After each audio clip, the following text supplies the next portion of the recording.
All right, so actually, I'm going to make this as interactive as we can. So I'm going to have some points in this lecture. I'm going to stop and ask you questions. So figure out who you're going to talk to, a group or 3 or 4 of you together, all right, so that we can kind of move through that quickly. All right. Oh, this is over. I don't have a clicker, so I apologize ahead of time. But the goals that I want to accomplish today, hopefully the same for you, I want you to be able to understand the importance of community-based care coordination when you leave today. I also want you to understand the importance of whole person care. It'd be nice if you could describe the Pathways Community Hub model because that's a big part of this talk. But I really specifically chose discuss for the verb here. Discuss how the hub model can improve health literacy. Because this was a challenge for me. When I was invited to speak at this conference, I hadn't really thought about the hub related to health literacy. So I'm here with a bunch of experts, and I really do want your input on how you see health literacy and the hub model working together. I'll give you a little bit of insight how I think it works along the way. All right. First question, you ready to talk to the people next to you? Yes. Early in the morning. Yeah, somebody needs somebody to talk to. All right, I want you to talk for a minute about what keeps people from getting care, specifically getting health care. And I want you to report out in a few minutes. So if you need to move, just get up and move.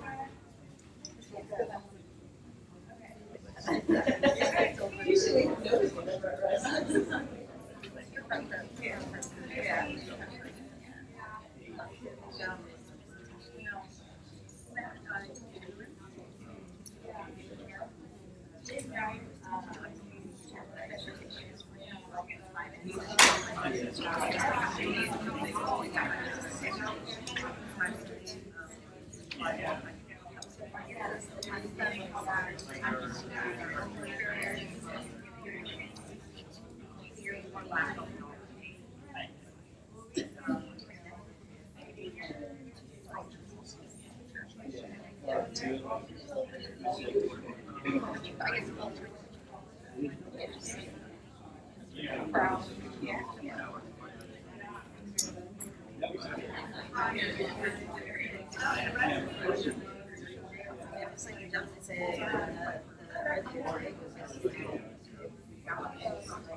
Do you need any more time, or do you have your list?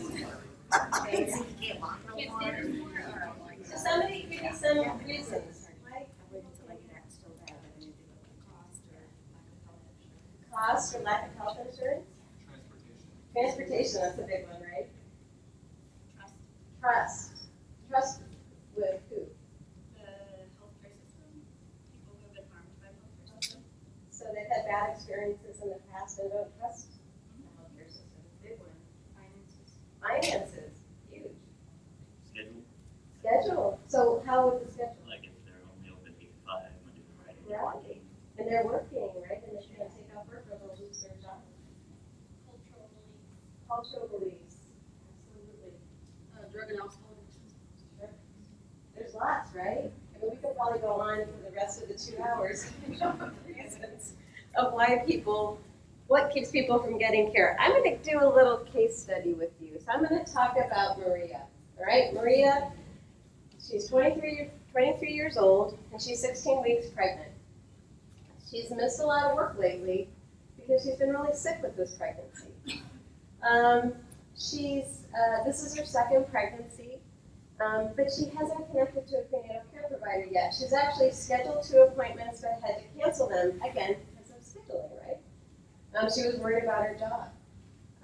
Her biggest concern is that she doesn't have enough money to pay rent at the end of the month. She's kind of living month to month, right? So if she loses her job, now her housing is very much at risk. So as a group, what are Maria's challenges?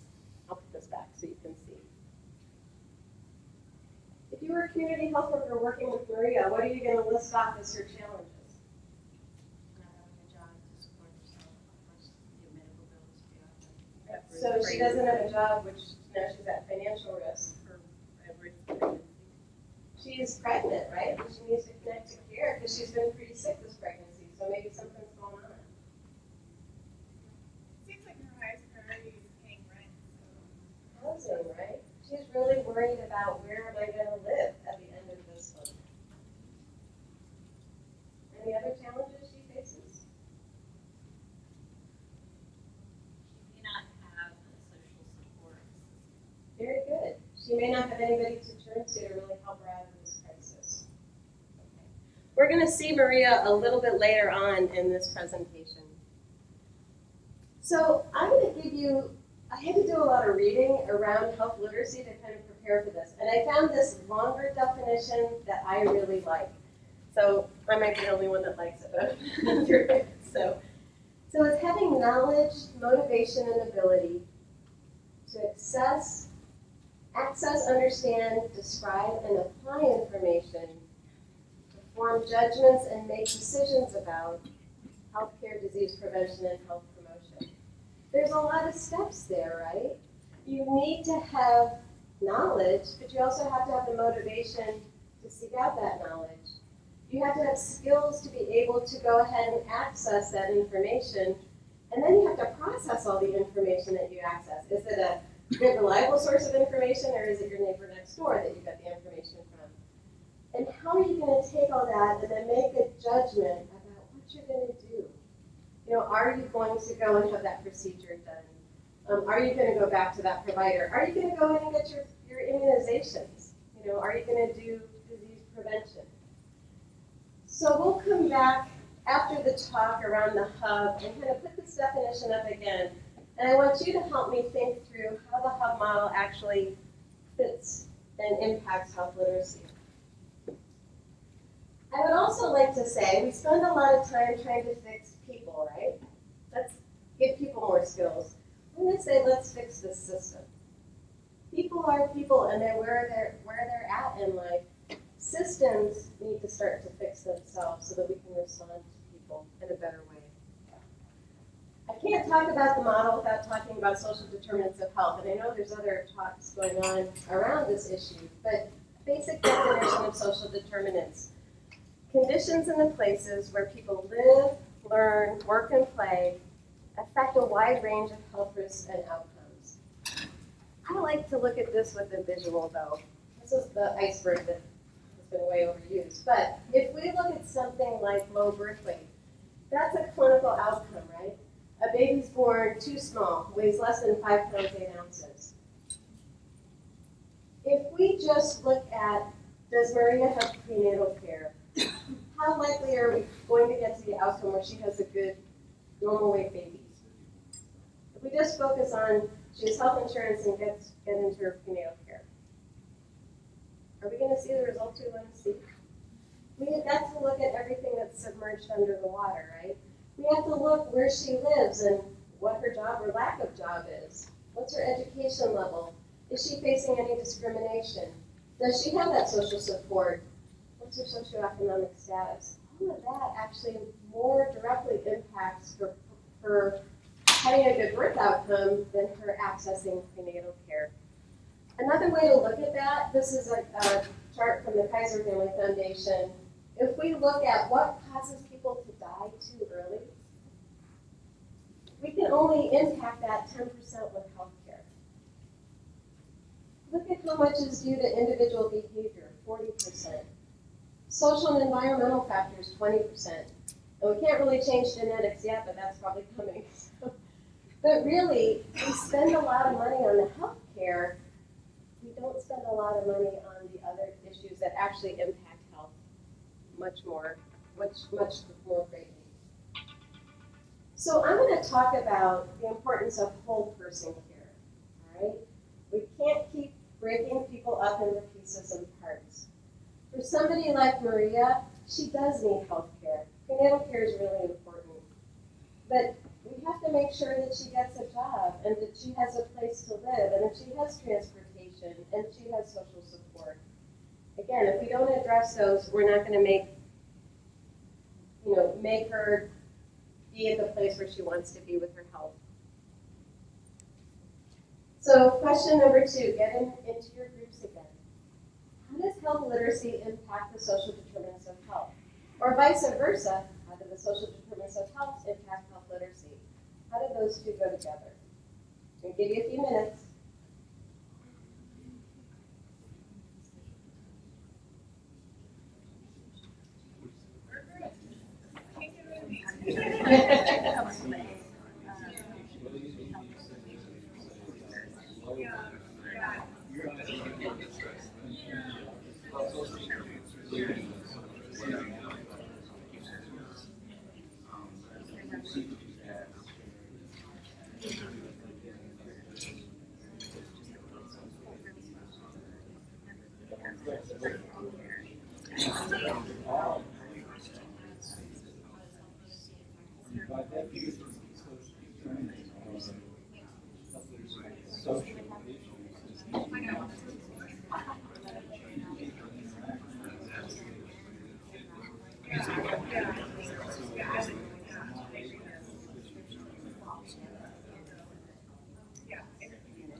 Anybody want to tackle? Oh, yeah. There's two. I'm sure about this one, probably this one. Maybe that one.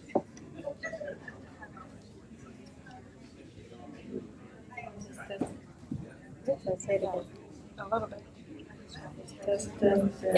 Yeah, they just have to get close. Just hold it right there. Hear that. All right. All right, we're going to have Caroline walk around and get some of your ideas on how the two are connected.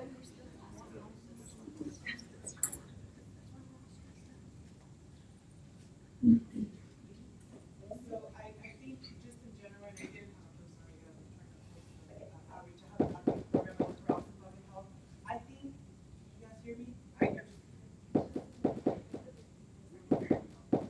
Okay, so I think it impacts 100%.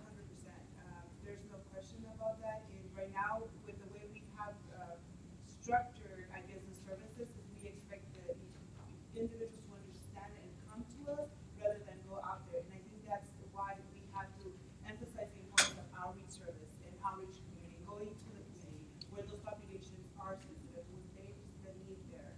So I just think it's 100%. So you see them as totally key words. Okay. Thank you. Anybody else? There was a lot of talking going on. Come on. I volunteer, Mr. Charles. Hey, you got a good comment? So what about communication, literacy, and socialization? Yeah, I mean, by definition, social is the interaction of individuals. And the way we interact is with communication. And if your communication skills are limited, you can't interact, you can't be social. So the literacy deficit confounds the social determinism. Makes it worse. Yeah. Okay, anybody else? Going once? I know with my mother, for example, when I was taking care of her, she had 18 different medications to take, and she didn't know what they were all for. She just would say the doctor gave them to me, so then I would have to do the research. So it taught me how to learn about health and also educate her on, what to do and what time to take it, so it doesn't interact and stuff like that. So when they're elderly, most of all, our population that we serve, our grandparents raising grandchildren, we don't talk about those things about, speak to your doctor. What is it that might interact with another medication, and of course, the less they know, the less they talk, because then they don't wanna feel or they see that they're ignorant, you know. And I know I did before I started looking at all of this, it was like, I'd rather not speak because I don't even know what I'm talking about. So I think, it goes hand in hand. If you don't know it, then it affects your social because you don't wanna speak about it, talk about it. And we know that, at least from the studies, only 12% of the population is health proficient, right? So that's a whole big group of the population that may be very motivated to learn about things, but maybe don't have the access or the ability to process that information. So I agree with you. I think the two are very closely linked. I'm going to talk a little bit about community care coordination because outreach was brought up, and that's really at the heart of this model. And this is just a study that was done, a white paper by the Agency for Healthcare Research and Quality, that looked at how do patient-centered medical homes, because they've been a big thing, how well do they connect with the community, right? Because they're supposed to be providing this comprehensive care. Well, this national study really came up with the conclusion that connections between primary care and community services simply are absent or highly fragmented and disorganized. So they don't really connect with the community very well.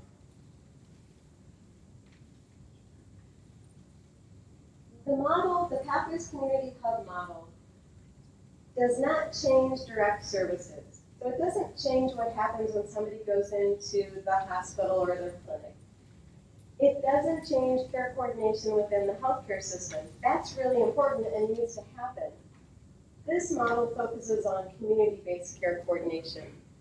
So what I mean by community-based care coordination is care coordination provided in the community. It's not a very exciting definition, but it really means that the person who's doing this type of care coordination is not sitting in an office waiting for somebody to come to them. They are out in people's homes and in the community providing outreach and care coordination. That's the whole basis of this model. The model doesn't work in the healthcare system or with direct services. It is a community-based care coordination model. So who could be a community-based care coordinator? Community health workers. Community health workers? Anybody else? Social. Social workers? Public health nurses? Behavioral health case managers? There's other folks in the community that do this type of work. The community health workers are an essential part of it. Other reasons why we need community-based care coordinators. This was a study Robert Wood Johnson asked physicians. Again, who do you have problems connecting with? They do great when they're talking to family members or other physicians. But look at when they try to talk to schools, employers, or non-hospital institutions, communication just goes haywire at that point. So they're not able to connect. They're not able to reach out. And just kind of to drive the point home, this was another study that was done that asked people that had just been discharged from the hospital a few basic questions. One was, can you tell me what your diagnosis that landed you in the hospital? Only half could say what their diagnosis was. A third could not explain any of their medications. They're just leaving the hospital, remember. Less than half actually saw their primary care provider within 2 weeks of leaving the hospital. And then 1 in 5 had an adverse event. Something bad happened once they got back home that landed them back in the hospital. 2 out of 3 events were related to prescriptions. Again, not understanding their medications. So do you see where health literacy is an issue here? Right? You know, you can do everything and all the education you want on the hospital side, but when people end up back in their real home, things tend to fall apart. If there's no one there to help them figure out all of the paperwork and all the medications and what they need to do next as far as taking care of themselves. So the Pathways Community Hub model, it's all about reducing risk for communities. It's not everybody in the community needs to be in a Pathways Community Hub. It's really designed to work with those that are most challenged and most at risk. I'm going to give you a little bit of background on how the model started. So this is Kotzebue, Alaska. Anybody ever been there? Anybody know where it is? Been to Alaska? That is actually the whole town of Kotzebue. It's about 35 miles above the Arctic Circle on the Bering Sea. And for some unknown reason, my husband and I went and lived there for 3 years. And this really was springtime. This was spring, yeah. This was like April in Kotzebue. Summer really is like 1 month in Kotzebue, Alaska. But we went up there after our internship training. My husband's a pediatrician. And we worked at the small hospital that was there. That was the first time we had ever heard of community health workers. Really didn't know what they were, didn't know how to use them. But Alaska has a really evolved community health workers system that has been around since the late 1960s. And we learned that they were the key to why we did as well as we did up there. Because our little hospital had no operating room. So if we found somebody that needed an operation or a pregnant woman that needed a C-section, she had to be airlifted 600 miles to Anchorage, which is not a good situation to have somebody in labor in the air flying to Anchorage.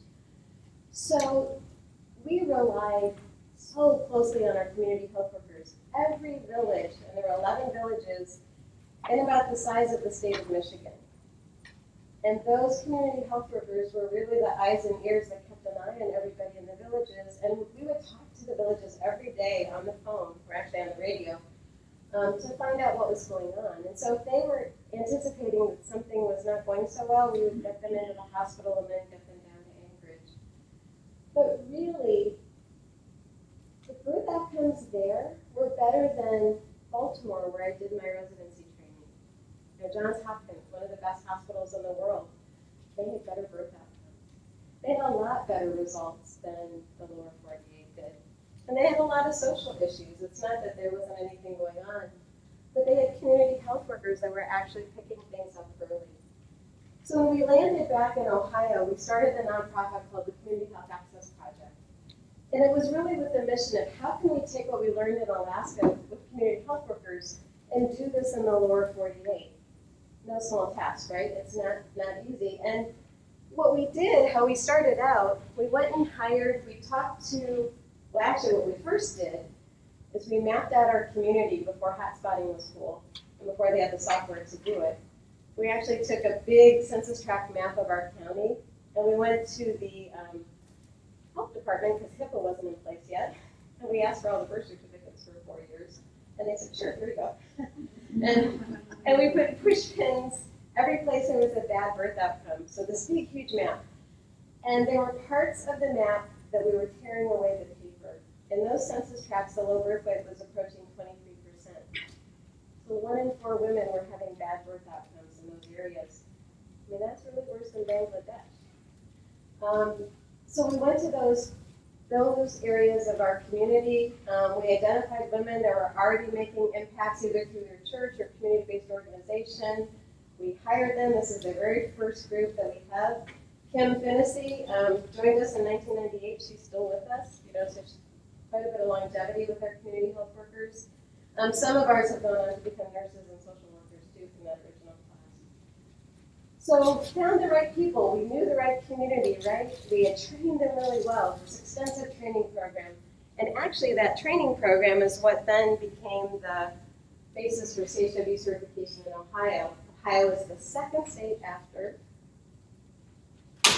which was the first state in the nation? Texas. Texas was the first state to certify CHWs. Ohio was number 2. So we had done everything right, we thought, right? Found the people, knew where the problems were, got them trained. We looked at our results, and we didn't budge the numbers at all. I know now why, but at the time it was really confusing because it seemed like we had all the puzzle pieces put together. So let's go back to Maria. Maria doesn't live as an isolated person, right? She's part of the family. So Maria, we said this is her second pregnancy. Daniel's at home. Daniel just lost his medical home because Maria couldn't get him to his appointments. He has asthma. He's been to the emergency department twice, and he's struggling at school. He's missing a lot of school. The only social support person in this family unit is Grandma across town. Grandma lives in a 1-bedroom apartment. She works part-time. She's just kind of making it financially. just found out she has type 2 diabetes. She's usually a pack and a half, 1 pack a day smoker. She's increased to a pack and a half a day because she's so stressed out about her new diagnosis. What's probably going to happen with Maria? Knowing now the full picture. She's not going to get prenatal care? Why? Okay. But she does have a support person, right? So what might happen with Maria and Daniel? I'll have to move in with grandma. Oh, move in with grandma. What's going to happen to Daniel? He's gonna start a new school and have stress. Yeah, so probably a new school, plus grandma's a pack and a half a day smoker, and he's got uncontrolled asthma. So he's going to be in the ED even more. Yeah. Oh, you were going to say that too. Okay, sorry. So would you agree that it's not just Maria that we need to worry about? It's the family, right? If we just go in and we focus on, okay, Maria, you're pregnant, we're going to get you, into your prenatal provider and make sure you have transportation for your appointments. Is that going to make her miraculously better? No. I mean, really, until we fix the whole family unit, we're not going to stabilize Maria. So we're going to come back and look at this family with the hub model in place. We do know there's a lot of resources. You have tons of resources here. In most communities I work in, there's a lot of resources, although there's some frontier and rural communities with not so much. But you might have a care coordinator coming to see Maria for a pregnancy. Daniel might have an asthma educator coming to the home to check out the home. Mrs. Garcia may be referred to diabetes self-management programs. Do those care coordinators talk to each other? No. So not here either, huh? Yeah. There's very siloed approach coming in saying, I'm going to fix this 1 or 2 things, but I'm not going to pay attention to everything else. Not a good way to take care of families. Question. How does fragmented and disorganized care coordination affect families? Take just a few minutes to discuss that. If you have services that are coming in that are disorganized and not connected, what happens to families? Just take a minute or 2 and talk about that.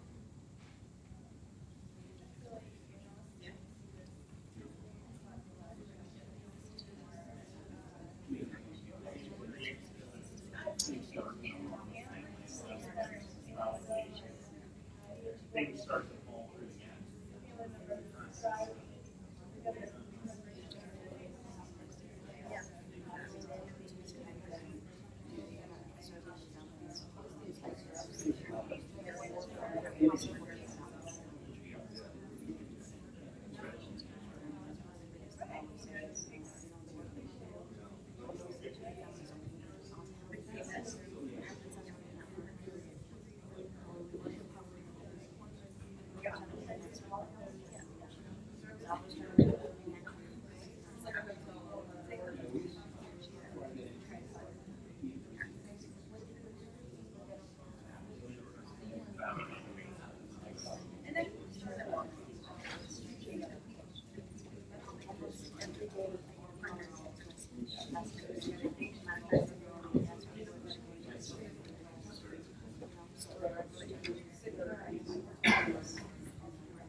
Anybody want to share?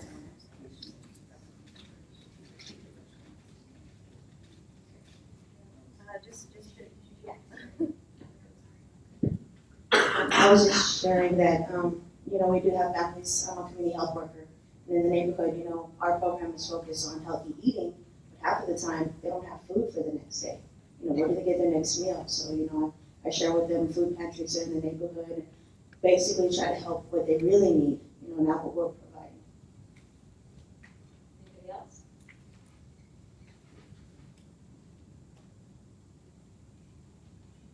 You want to talk really loud? Yeah, sure.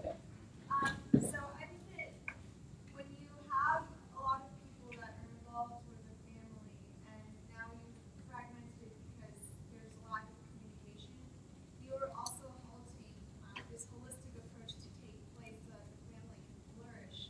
And that can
which impacts your care, right? Because you've got providers not talking to each other.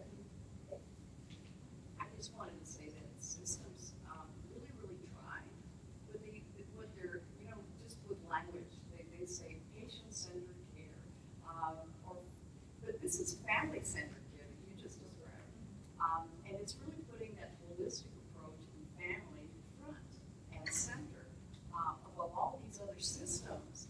And they try with language, but that's really part of the problem because they think they're doing it. And They're convinced they are. I think We that's do part of the this. fragmentation. We call it patient-centered, right?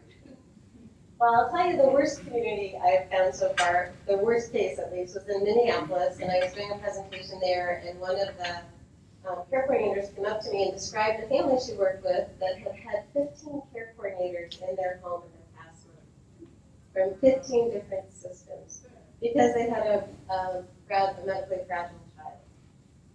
What do you think that family did? They stopped all care coordination services. The system had overwhelmed them. They were already stressed out. They were already dealing with this terribly sick child. And they're like, no, you people all need to go away. Because we, the system, couldn't figure out how to work together.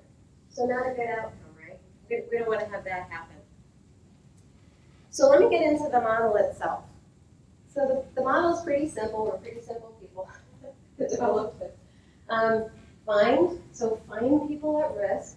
Find the people that live in our communities who are more likely to have a bad health outcome. When we find them, treat, and in our world, treating as pathways, and then we measure everything that we do. So the find part, when somebody like Maria is found, she has a comprehensive risk assessment done. That's not that unique, right? I mean, a lot of programs do that.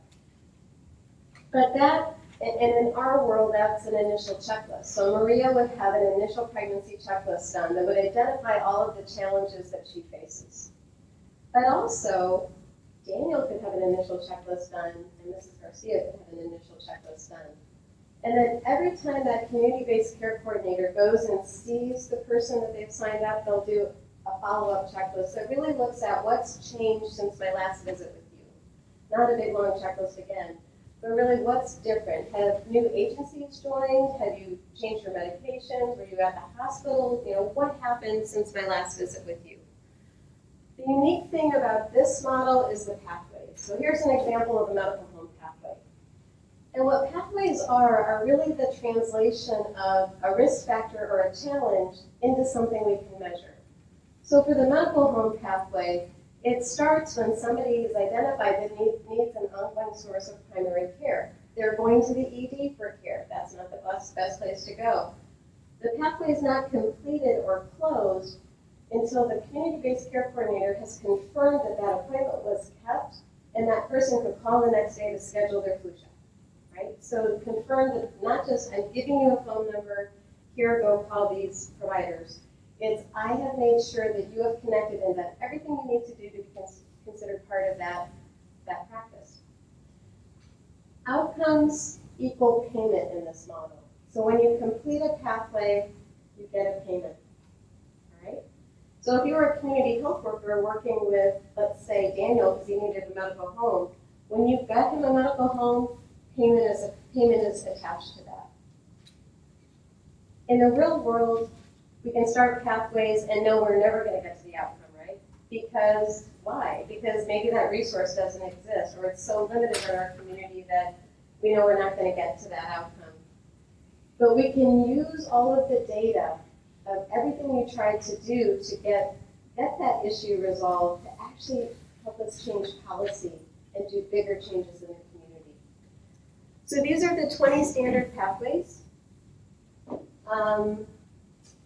We could probably spend 2 hours just talking about pathways, but I'll just point out a few of them.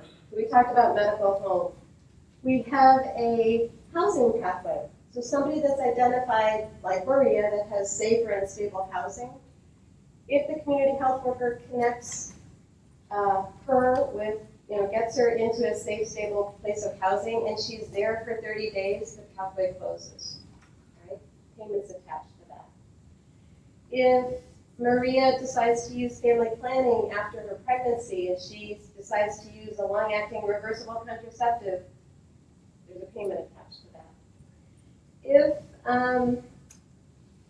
it's found out that Daniel's using his asthma medications wrong, there's a medication management pathway where the community health worker actually is trained to go into the home, ask mom to bring out all of Daniel's medications, and fills out really just a chart that says, hey, he's on these prescribed medications. That's all the community health worker does, is write down the name and the dose of the medicine, and everything else is in Maria's words. You know, Daniel takes this medicine for this reason. He takes it this many times a day because these side effects, I can't afford it. Community health worker also asks for all of the over-the-counter medications, all of the alternative or herbal medications that she might be using with Daniel. And then that information goes back to the primary care provider or pharmacist to actually do something with. That's huge. As a provider, you know when you write a prescription, and you know when that prescription's filled at the pharmacy, right? But you really don't know what happens when the person goes home with the prescription. Community health workers are trusted and very often get information back that's very different from what the provider's hearing in an office visit. And so that's a huge pathway, especially working with adults with chronic conditions. So these are the 20 pathways. They're standardized. Dr. Reddy, Yeah, sure. can you touch a little bit about the education of how? Yes. Okay. So there is an adult learning pathway and an education pathway. The education pathway is designed to track every time a community health worker or care coordinator does face-to-face education with somebody. Because honestly, that's a huge part of what they do, right? And they do it, this is where I think the big tie to health literacy is. They do it in plain, simple language that's culturally appropriate, and they're able to answer the questions that the person has about that. So what hubs do is develop kind of a library of educational tools for CHWs to use. And every time one of those tools is delivered, that is a completed education pathway. So in most hubs, an education pathway is completed at every home visit because there should be something that you're educating on, maybe several issues that you're educating on. So that's a huge pathway. Thank you. Other questions on the pathways? Yeah. So if the community health worker notices a discrepancy in how they're taking their medications or something like that, when is that, so they don't have the medical background necessarily to always fix that, so when is that addressed, I guess? So there's two medication pathways. To complete the assessment pathway, community health worker just needs to know, hey, you're on prescription medicine or your medicine just changed. I'm going to complete this tool. The pathway closes when the provider gets that information. Because you're right, it's not up to the CHW to interpret or say, hey, that's not the right medication to be taking. It goes back to the provider or the pharmacist to look at that. Then it's up to the provider or the pharmacist to start the management pathway. And that's a cool pathway because it's really the provider and the CHW working as a team. Okay, the provider will let the CHW know, hey, these medicines are all messed up, right? Okay, to do something. CHW and the pathway is instructed to schedule an appointment back with the provider to do education, but then the CHW goes back out into the home and repeats the tool, right? To see, all right, have we changed how we're taking your medication? And that goes back to the provider, and it loops until the provider says, yes, we can live with the way it is now. Think back to that slide, though, that said 2 out of 3 reasons for people going back to the hospital are medications. And you described your mom with 18 medications. How do you keep track of it? I couldn't keep track of 18 medications and I'm a physician. I mean, I had like this massive toolbox, that had timers on it. We need to be able to be the eyes and ears for providers and pharmacists in people's homes. Because again, they don't understand. They don't understand the impact sometimes of taking things together and what that can mean and maybe why they feel so bad. So it's a way to bring community health workers and community-based care coordinators into the healthcare team, to be part of that integrated team. And they're a really valuable member of that team. Unfortunately, providers don't know it. They don't know they need them. And that's what we're trying to teach them with this model too. I'll give you an example. In our hub in Ohio, the one that I'm based in, we have a federally qualified health center that started out with, they were really reluctant, and they started out with a handful of CHWs, like, we're just going to try this, but we don't really believe in it. they're up to 12 CHWs now. Because their providers keep saying, well, we need them to do this too, and we need this population to be taken care of. So it's a lot of education on CHW's part too, to let providers know what you can do and how effective you can be. So these are the pathways. The pathways are set. You can't change the pathways in the model. Pretty much everything else you can change. And then we measure everything that we do. So we can see if one community health worker, like community health worker C, she's really knocking out the pregnancy pathways, right? We go to her and then say, you're doing so great with this. Will you help us teach the rest of the team how to do this, right? Because we all have skills in different areas. But we can also look at how individual agencies are doing. How hubs, so in Ohio we have 7 hubs now. So we can look at regions in Ohio, or we can look at the whole state. There's hubs in Texas, Ohio, Michigan, the state of Washington, New Mexico, some are Wisconsin, some are developing in North and South Carolina. So they're kind of all over the place now. This is actually a very simple diagram of the hub concept. So we have a lot of agencies in your community right now that provide community-based care coordination, right? They either have community health workers or social workers or somebody who's going into homes providing care coordination. In this model, the hub is a very small kind of new addition to the picture. When a hub comes into a community, it should not come in building a bunch of new stuff. It should be looking very carefully to find who's already out there that's doing this work, because we're here to support the work that they're doing. So the hub itself does not do care coordination. It doesn't employ community health workers. It is like Switzerland. It is just there being air traffic control to watch over the care coordination that's going on in the community. So the community health worker that's assigned to Maria and Daniel is with an agency that's contracted with the hub. Does that make sense? In our community, we call those assets. Okay. So we find services that are available in the community, and that way we're not sending them out of the neighborhood to go find those same services that are available right there. That's right there. Okay. Connecting them. So what the hub does is try to build this infrastructure that's missing, right? It's putting the pieces in place that they're there, but they're not really connected together. So another way to look at that, if, let's say Daniel, who was discovered first, if it's a hub-based community health worker, her very first task would be to check in with the hub and make sure he's not getting services somewhere else already, right? Do you see a lot of duplication out there? People that are trying to provide the same services to the family because they don't talk to each other? So the hub, one of the key responsibilities of the hub is to get rid of. We have a lot of people to serve. We don't need to be wasting resources. So community health worker with agency A, checking with the hub. No, Daniel and the family are not already connected into the hub. Then the information that all of those agencies within the hub network is tracked the same way. They use the same release of information form across all agencies. They use the same demographic intake form. They use those same checklists, and they use the same pathways.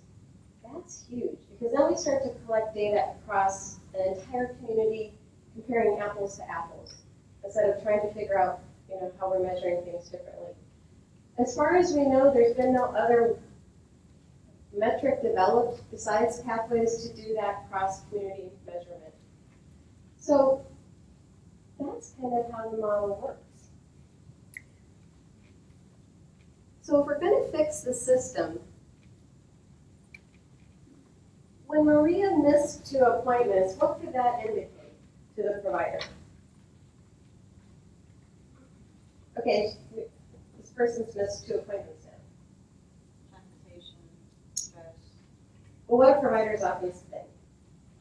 Non-compliant, right? This person's non-compliant, and we're not going to let them schedule again. What if instead the system said, this person's missed 2 appointments, I'm worried about her, right? I'm worried about her, and so what I'm going to do is make a referral to the hub.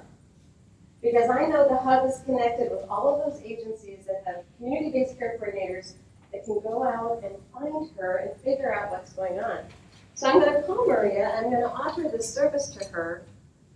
She accepts, the referral's put in, she has a community health worker assigned, and then that community health worker can go out and start to make those connections happen. Not just for Maria, but for the rest of the family too. So if that community health worker that's a hub community health worker walks into the family, she is set up to take care of the entire family. She will recognize it's not just Maria that's having issues, it's Daniel and Mrs. Garcia too. I'm gonna do an initial checklist on all of them. I'm gonna assign the pathways. Again, pathways translate risk, right? So Maria's on the pregnancy pathway, housing pathway, social service referral pathway for transportation and employment pathway. All of those challenges have been identified now, and they're being tracked systematically through to completion. Daniel, he needs a medical home, medication assessment, he needs to get on an asthma action plan, and he needs some education support. All of those pathways are started for Daniel. And Mrs. Garcia has her own issues that need to be resolved, right? Including tobacco cessation, especially with Daniel. Do you see how it doesn't change the work? It just gives us a way to categorize the work that you do, right? But it also gives us a way to link payment to the work that you do. What's the biggest problem with CHW programs? The grant funding. They're grant funded, right? How do you sustain them? In Ohio, we've been using this since 2007 to sustain community health workers so that they can have jobs that have benefits that actually keep them employed for long periods of time. Jordan? Yeah. And so I guess just going off of that, who exactly is the hub? Is it an agency? Is it a healthcare system? And who is paying the community health workers? That's a great question. So the hub is different in every community. So here in San Antonio, it's the Health Collaborative. In my hub in middle of Ohio, it's a nonprofit organization. In Toledo, Ohio, it's a nonprofit that was set up by 4 competing hospitals to build the hub. In Albuquerque, New Mexico, it's in the University of New Mexico. That's where the hub lives. So it can be, again, the hub has to be neutral, and it can't provide your coordination services. But it has to be able to be good at contracting and doing all the things that a hub needs to do. So there are rules and standards that a hub has to meet, but it's a lot of flexibility because every community is different. So who pays for the CHWs? In Ohio, hubs have contracts with all 5 of our Medicaid managed care plans. So United Healthcare, Centene, Molina, they pay hubs to pay those agencies that employ community health workers when pathways are completed. At least 50% of contracts have to be tied to pathways. So not everything is outcome-based, but at least 50% is outcome-based. So when a community health worker goes in to see Maria, she completes the initial checklist, she gets paid for that. If she does an education pathway at the same time, she gets paid for that. Her employer. Right, her agency gets paid for that. Good correction. Does that make sense? So, and it's not just health plans. So in our hub, we also have contracts with United Way. So if somebody's not on Medicaid, we use our United Way dollars or private philanthropy dollars or other state or county dollars to help pay for people that may not be on Medicaid. So that's another job of the hub, is to braid that funding together to be able to support that whole infrastructure of agencies and hopefully build. What we've seen in Ohio, so our first contract with the Medicaid managed care plan was in 2007, and it was very limited. Health plans only wanted to pay for health things, right? Because they're a health plan. Now our contracts have expanded to where they cover 17 to 20 pathways, so they're paying for housing pathways, they're paying for adult learning pathways, and they're paying for not just one part of the population, but for all members that they serve. So that's pretty huge. That's a huge sustainability stream for community health workers.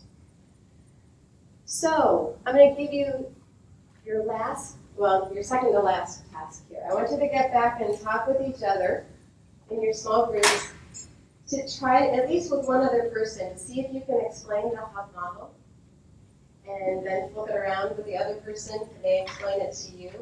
And then give me all the questions that you have, because there'll come up with all kinds of questions like, oh, I get that. All right, we've got 5 minutes. Go, until 10:30.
Yeah, I was the one taking it to them.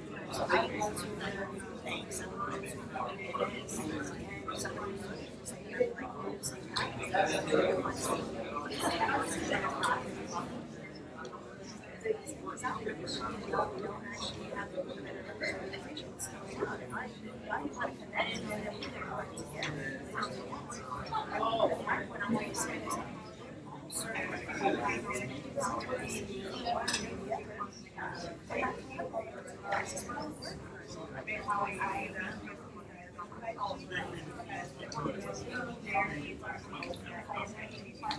Everything running well? It is, except we need a microphone to take around.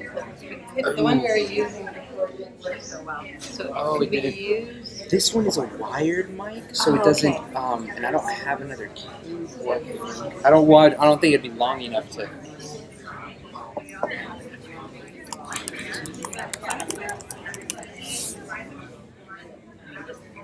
I think it's not taking right. So, was it just cutting out whenever you would? Yeah, it just didn't sound like it was. Okay, it may be just this microphone. It just doesn't have the range. Okay. But you can try it again and see. But I'm guessing that more than likely it might just be the range of the microphone. Okay. So that means they have to be close to. Yeah, they have to be kind of a little bit closer. I mean, probably if you get to the very end of the room, that's when you'll have some issues. I would think maybe like 3 or 4 rows. We should be able to. Yeah, so I mean, I would say even if that person wants to come like maybe to the 3rd row or something like that, just move it a little closer. Yeah. Thank you. All right, are you ready? Together.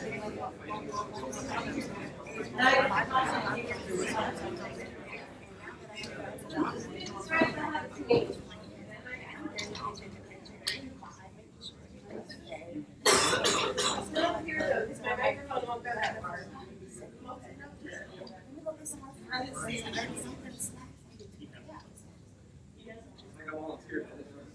You're volunteering, I think, by your group.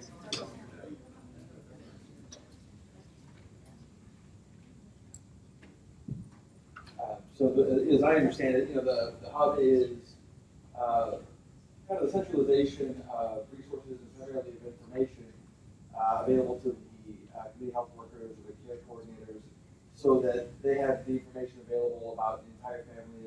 They have predetermined pathways, about 20 of them, that lay out how someone might be able to receive support so they can meet their health objectives. So it's all centralized in one place, and everyone can access all that information. As I understand it. Anybody else? How about questions? Questions about the model?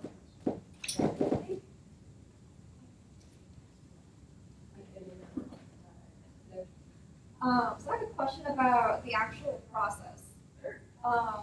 They have this form they fill out. Is it electronic? How is the form connected to all the health worker and the providers and the hub? How does that work? Is there a platform? So San Antonio, Bear County is using a platform from the coordination system.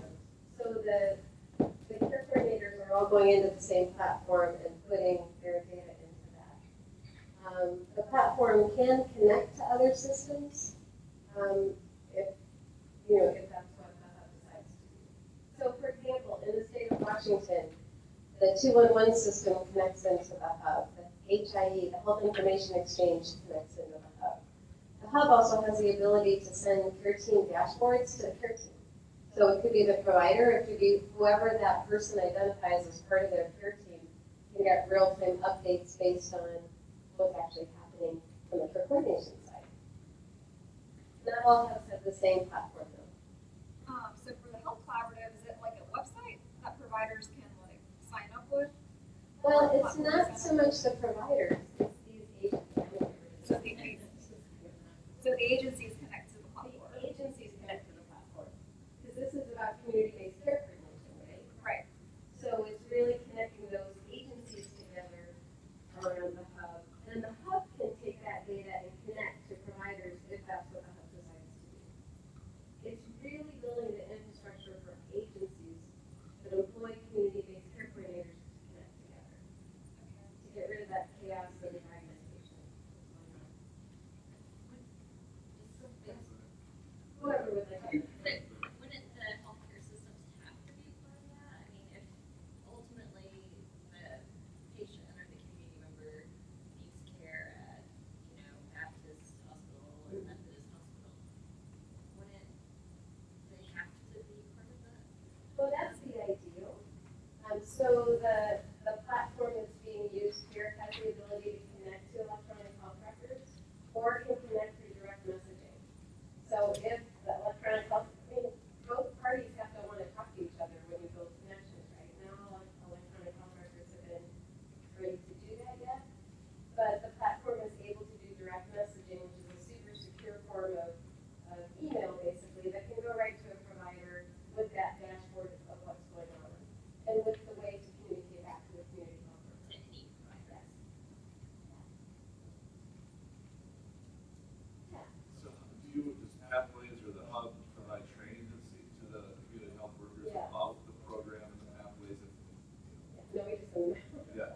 No, I assume so, but like in places like Texas where you have the CHW certification, it seems like you're gonna, everybody will be on the same page. But what about those states that don't really have that? Is there?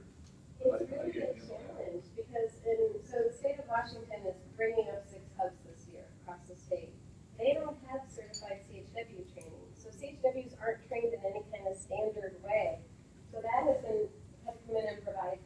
foundational CHW training, then the training on the Pathways Community Hub model pathways, how to use the system.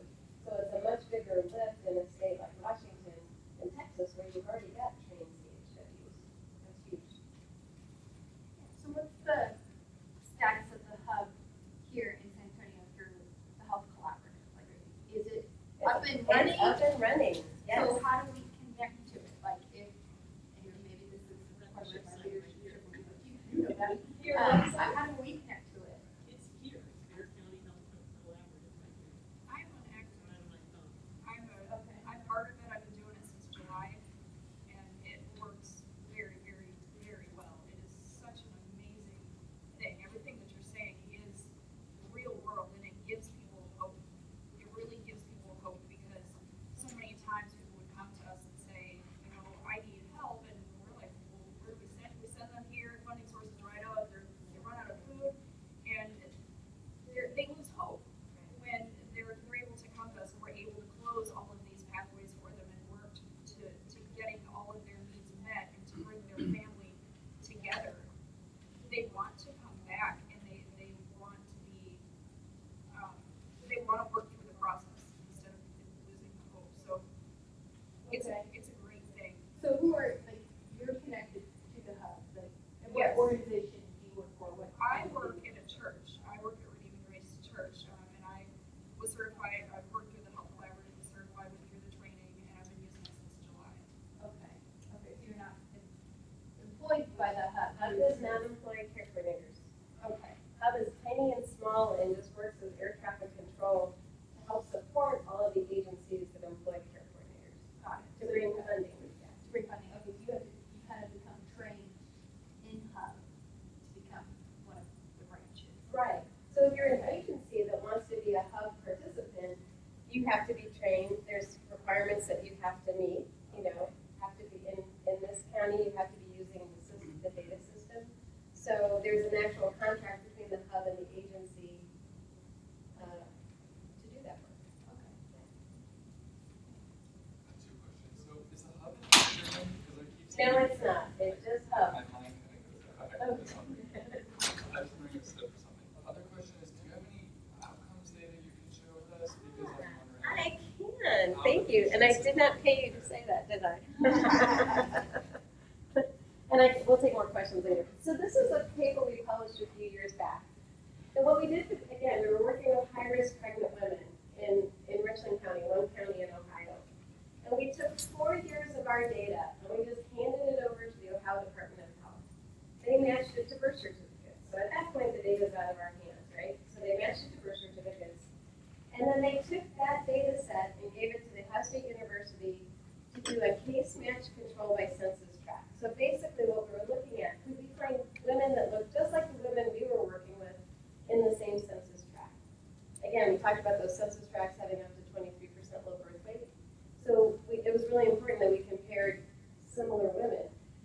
So over those 4 years, the women that were engaged in pathways had a 6.1% low birth weight compared to women living in the same neighborhood, same risk factors, had a 13% low birth weight. Big difference, right? What do you think the difference was? You dealt with their social needs. Thank you. Most people would say, oh, they had better health care. When we looked at the data, there was no difference in entry into prenatal care or use of prenatal care. Women could access prenatal care in our county. We had no shortage of OB providers, and they could get insurance to get in. But we knew that the women we worked with had at least 5, on average, 5 additional pathways. What do you think those pathways were? Just name some out. Transportation, employment, housing, Food insecurity. childcare, food, not any health pathways, right? So it really played out the whole social determinants of health. We don't know what happened with the control women because nobody measures that, right? They're just measuring the healthcare stuff. But we knew with the women we worked with, they had all of these other issues. But our community health workers were actually measuring that they were taking care of those issues and resolving them. And to your question, you wouldn't need to be connected to a health system to resolve those pathways because they're social in nature. hub and the CHW are not practicing medicine. That's done in the health system. But the health system can't practice, rarely can practice social need determination and resolution. How do they think they can? Right. Any questions on that? Okay. So our next step after that was to actually implement the pilot model. So to actually we had 7 agencies in our county serving high-risk pregnant women. All agencies were working together using the same pathways. So this is county-wide data. Where the state of Ohio is the black line, their low birth weight rate remains steady at 8.6%. In our county, we moved from 9.7% down to 8% within a year, countywide. So we were able to see the effect, not just within our own agency, but across the entire county. So that was kind of cool. But my favorite slide, in the Midwest right now, if you're an African American mom, your babies are 3 times more likely to die than white moms' babies. In our county, where we've been doing this since really, a little before 2007, the black dotted line is the trend line for African American infant mortality, compared to the red dotted line is white infant mortality. We're actually seeing that we're eliminating the disparity gap, which is what we're really trying to do with this model to improve health equity. So, my favorite slide. But models are only good if they work in other places, right? So I'm giving you all the data from where we piloted the hub. This is a partner hub in Toledo, Ohio, again looking at high-risk pregnant women, but they're showing a marked drop in low birth weight births for all races and African American births. So you can take the model and put it somewhere else, here a very urban setting, and see similar results. We have hubs that are working with adults with chronic conditions. This is a hub in Muskegon, Michigan, that their population is adults with 2 or more chronic diseases. And the unique thing with Muskegon is that they only have one hospital system that covers their entire county. So they were actually able to look at decreasing the hospitalization costs, increasing the number of people that kept their primary care visits or connected to primary care. And they reported on almost a $2.5 million cost avoidance in the first year of the hub being operational. They also discovered, though, it took 10 months to hit the sweet spot. This isn't a Band-Aid fix. It's not somebody coming in for 2 visits and then, oh, you're all better. 10 months of home visits before they started to see these changes. So again, you need to have funding secure so that community health workers can work and engage with these families for long periods of time, usually at least a year. The model at this point now is a nationally certified model through the Kresge Foundation funded a 3-year development process to certify the model. It has prerequisites and standards that must be met if you become a nationally certified Pathways Community Hub. And this is the website that has all of that information. So, if you're a certified hub, you have to follow this. You have to have contracts with payers. You have to have a strategy with referral partners into the hub. And you have to have contracted agencies that employ those community health workers. Those are the basic pieces of the model. I'm putting the 20 core pathways up one more time because why we don't let you change the pathways is we've developed billing codes and modifiers for every piece of data that's collected within the system. And this was done with a national work group of payers actually that helped us develop this. So when contracts are established with a payer, we talk in their language. Here's a code and a modifier. That means an initial checklist was done. Or here's the code and modifier that means the medical home pathway was completed. So it's a much simpler way for a new hub to actually develop those contracts that are going to lead to sustainability. So just to be clear, because I know I've thrown a lot of terminology out here, pathways are simply the patient-centered care coordination tools. They are nothing more than a tool. They translate risk into something that we can measure. A measurable outcome equals payment.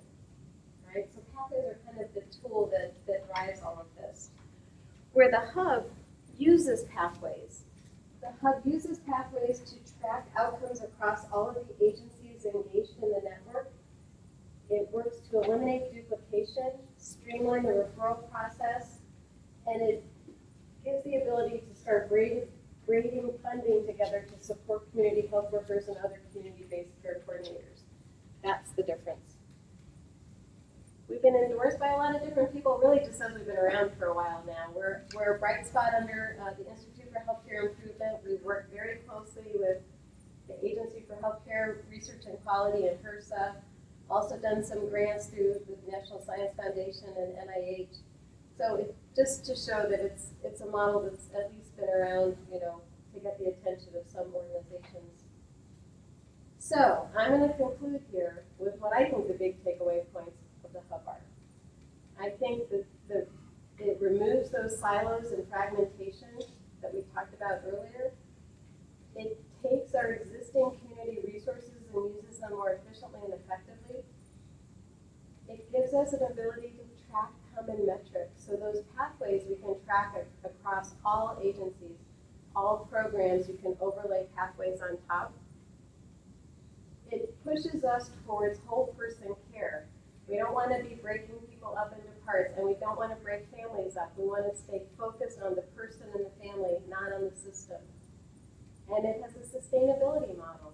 If you build it, there's contracts that already exist that you can model off of to build your sustainability approach. And it's owned by the community. So again, every hub will look different because it has to reflect what the community needs are. So I'm going to go back to the health literacy definition. The knowledge, motivation, and ability to access, understand, describe, and apply information, to form a judgment and make decisions about healthcare, disease prevention, and health promotion.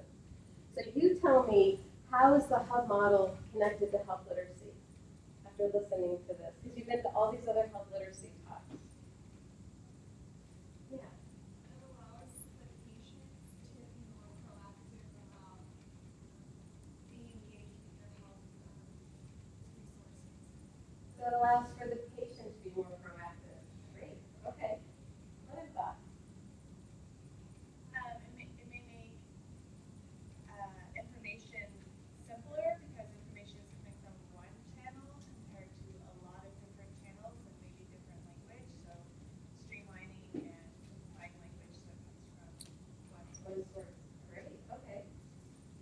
It, Go ahead. it provides the client to take an opportunity to help themselves. Because they have to cooperate in moving down that pathway to completion. They have to be a partner in it to make it work. So they see that if they make the effort, and she made this point, if they make the effort, it's possible they can get out of the hole right now. Great point.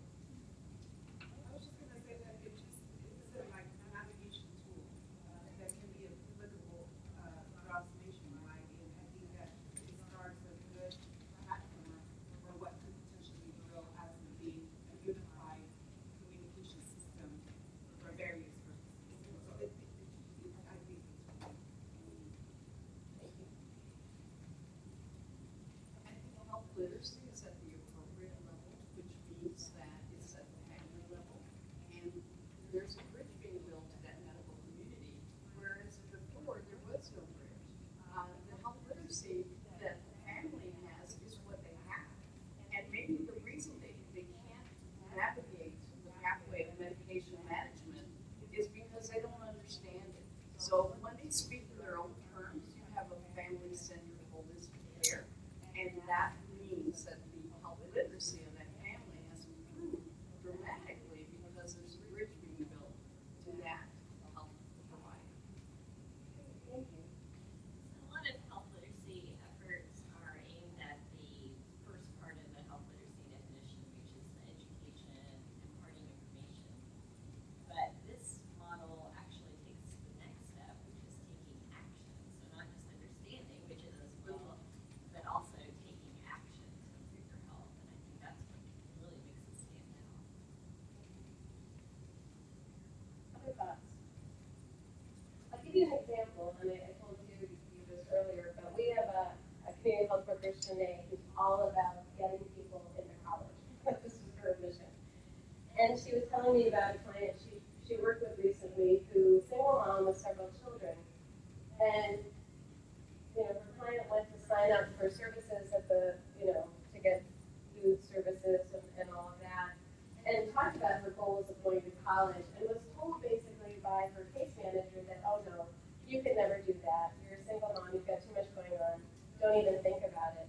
And Shanae said, we're going to get you into college. And so she had developed multiple systems, and she reported back to me just a few weeks ago that she completed her first semester. That her client had enrolled and had done well and was going to enroll for the second semester. So sometimes the battles are huge that these community health workers and care coordinators are facing, just trying to get people that are motivated to get the services that they need and should have access to. So it's an ongoing challenge. When you created this model, did you look at the Cuba example? Because it's very similar. They did not. So. Yeah, and I think you even call it something similar like care coordinators for their way of doing it. I recently was studying that, and this is very similar. And they have very good health. Yeah, they have great health. Well, thank you. I mean, that actually helps me kind of put some of the health literacy together with the hub, and that was really what we were trying to end. So I'm open the floor to questions, or I'll be happy to stay around and answer more questions. If you don't have any right off the bat. Yeah. You touched on managed care plans Yes. earlier. How are they integrated into the hub model? Would they be a payer? They're a payer. So they would actually contract with the hub. So example, United Healthcare has a contract with our hub. And if we serve any of their members that are at risk, we get payments based on completing those home visits and pathways and doing depression screens and patient activation measures. Those are all, we use those codes that I showed you to bill once a month to the plan. My question was how many state Medicaid agencies or who else is using those codes? Because it seems like that's always such a barrier for community health workers or any new Right. like how do we bill it or whether it's telehealth, anything new. Well, it's not really with the state Medicaid agency, it's with the Medicaid managed care plans themselves. Individual insurance. Yeah, so. Okay.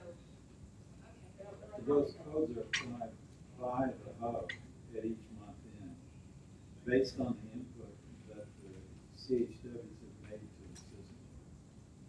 Yeah. So the community care agency inputs all that information, which represents the work of the CHW, and then at month end, the hub runs that work up against the billing codes and creates an invoice that goes to the managed care plan. They make the payment back to the hub, then the hub makes a payment back to the community care organization The nice who thing, support the CHWs. Again, they only work for, the CHWs work for the community care organization, not directly for the hub. and the nice thing is the community health worker or care coordinator doesn't have to worry about all the billing stuff. They just have to get their data in accurately. It's the hub that's going to be responsible for putting that invoice together to bill the payer. My question, I have so many questions. Do you have so many questions like that? I'll just pick one. For example, the housing pathway. If we were to implement this model in Austin, which I don't think we have, I have no idea. But I imagine that like so many, 90% maybe of our people would have housing as a pathway. And I know that, so who would be responsible for closing that pathway? Because this community health worker is not going to be able to find this person housing in most cases. So let me give you an example. So we talked about pathways being completed, but also pathways being finished and complete. So what the community health worker is tracking within that pathway is everything that she or he is trying to do to get that person housing. We tried this resource, we tried that resource, and finally had to close the pathway finished and complete because for whatever reason they moved or didn't have any other needs. What we did in Ohio with that finished and complete data, again, we've got now 7 hubs, but at the time it was 6 hubs. We pulled all of our housing data together around pregnant women in housing, and we presented that to our legislators. They passed Senate Bill 3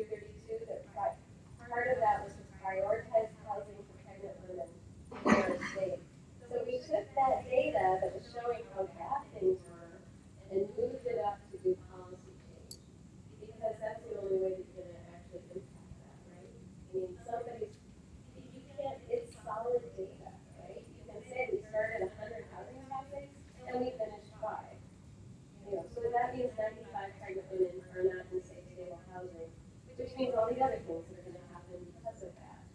So it's challenging with community health workers because nobody likes to start something that you know you're not gonna finish, but that data is so important to really highlight the gaps and the problems that we can't keep walking away from. We need to do change. That's awesome. Quick follow-up question. So the needs of an individual to complete that pathway, like, that seems like a huge amount of knowledge for one case or one community health worker to have, especially if someone has specifically, maybe they're HIV positive, so there's this whole other branch of resources that are available just to them. In this model, are community health workers specialized at different agencies, or because it seems like maybe they wouldn't be aware of all the resources available, or what is that? Well, one thing with the platform that's using, actually with the collaboration with the health collaborative, there's the Health Bridge part of the system that has all community resources listed in there for community health workers to access. So that's one way. The bigger reason why we don't specialize community health workers is because we want them to be able to serve families, right? So it doesn't matter if you're in a housing organization, if you walk into a family and there's a pregnant woman there, you need to be able to take care of that person too. So we're really trying to get away of that, like, kind of siloed approach to CHWs too. We want people to be able to serve anybody that they encounter. So yes, we have to give them lots and lots of resources to be able to do that. Yeah, I mean, even like our mind, like case managers, like navigating our own system, and that's just within one specialized system. So is that a challenge for? But we're getting better by having this health bridge system, able to put in, so a community health worker can go in and enter, if they find a resource, can enter it into the system so that all the other community health workers can see that. Because that's part of it, it's like it's all stuck in their heads of, you know, these are the good resources I found, but you need to get that information out for everybody, you know, up-to-date, real-time, accurate information. By contract, the community health workers must meet together as a group once or twice a month, so there's a lot of crosstalk. So they share information with each other, and that, you know, celebrates their language. So there's a need where all CHWs can go into and access all these resources. Yeah. Access, do you know what that is? Well, it's actually connected to the health bridge that was developed by the health collaborative. Yeah. In that sense, when we're talking about Sarah, it's really, that's the cultural phenomenon. It's reflective of the community and the services in the past. And you know, many of you address questions about what happens when houses are, for example, you can't find houses, what do you do with that? You know, that's very, very good information because foundations and other areas will be looking for ways to intervene in your community. And they haven't been able to do that correctly. So now to say, we don't have enough resources in this community to address the housing issue. For the first time, we're gonna have good data that says there were, 59 families looking for housing. And we can't complete this pathway and close it, and yet they did not have housing. Why? Because in Austin, because in San Antonio, we didn't have enough resources. So that the access of completing it is as important as completing it. Because hopefully 10 years down the road, you will have interventions in housing and in other areas of the community that make a difference. Black versus social data to prove that. You know, to come to a place and say, here's what we know. We know that anecdotally, we know housing shortage, nursing shortage, this shortage. But now we can say, so many families actually could do much better if they were able to get housing.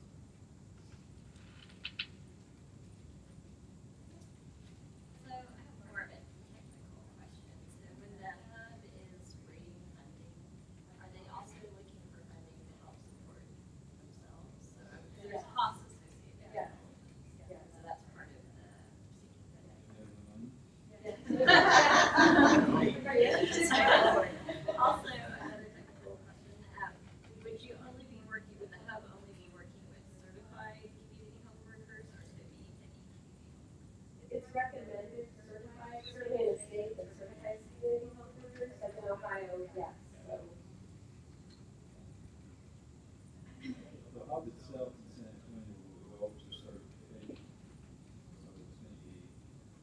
beneficial to